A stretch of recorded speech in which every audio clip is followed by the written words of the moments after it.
everyone, my name is Julie and today I'm going to be talking about the correct running form and techniques on how to make your running form better. So today I'm going to introduce Maggie, and she is preparing for her first 5K. And a little bit about running. Running is one of the most invigorating and enjoyable ways to get fit and stay healthy. It is important to learn the best form to running in order to prevent injuries. And some of the injuries that can occur are sprained knees or runner's knee, Achilles or foot pain. One of the most common foot pains is in the arch, hamstring pulls, shin splints, and ankle pains or rolling your ankles.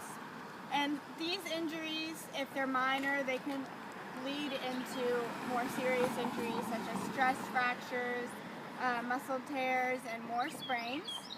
And to prevent this from happening, the following techniques are beneficial to having correct running form. Okay, Maggie, let's get started. So we're going to talk about the correct posture. So when you're running, your back is going to need to be straight, and your head is going to be in between your shoulders, just looking up straight. You're not going to want to lean your head forward, because if you lean your head forward, this could lead to fatigue and neck pains. And while you're running, you don't want to have any neck pains or pain in your spine. And while running, you should focus your gaze about 20 to 40 yards away. You don't want to run and look down at your feet the whole time, because again, that can cause neck pains and spine pains. And while you're running, you should keep your shoulders relaxed and not all tense. You don't want your shoulder blades to be pushed back like this.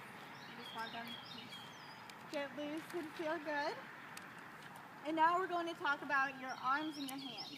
When running, your arms and hands are really important, because once you're pumping your arms, that boosts your speed and makes you want to keep going forward.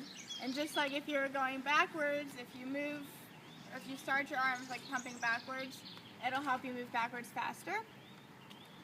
So while you're running, you're not going to want to clench your fists. You're just going to want to hold your fist like you're holding a light egg in your hand, and you're just going to want to, run lightly. You're going to want to keep your wrists loose. This will avoid tension in your hands and in your arms, so your arms won't cramp up or anything. And for your elbows, you're going to want to keep them bent at about a 90-degree angle. And when you're running, you want your elbows to kind of point outside, away from your torso. And you want to keep your arms pumped in between your waist and your chest. So let's see your running form so far, Maggie. Great! You can come head on back. Great, so far she's doing a great job, and she's limiting fatigue by doing everything I've said so far.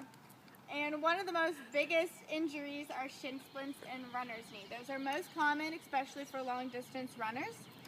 So to limit these shin splints or runner's knee, you want to limit overstriding. And overstriding, I mean you don't want to overstretch your legs. So you want to, if you have longer legs, obviously your stride's going to be a little bit bigger. But as for me, I have little legs, and Maggie has little legs, so her stride is going to be a little bit closer together. Another thing you want to do is you don't want to lift your knees too high. This isn't, like I said before, you're not stretching, so you want to have your knees at like a correct level. So let's see, Maggie, how you run with your knees. See, Maggie does a great job. Her knees aren't high, and she's not overstretching her legs. And the last thing is her foot strike. For this type of thing, it also depends on your shoes. It is important to wear a light shoe and support with the ankle. I know that the Nike Freeze and the Asics, those are a great shoe because they have a lot of ankle and arch support, and they're also pretty light shoes, so you're not lifting so much on your feet. When your foot hits the ground, it's important that you hit with your heel first and then roll onto the ball of your foot. So let's see how you show this, Maggie.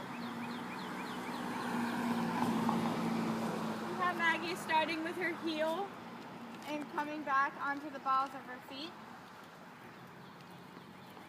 Maggie is going to do a great job in her 5K, and thank you so much for watching.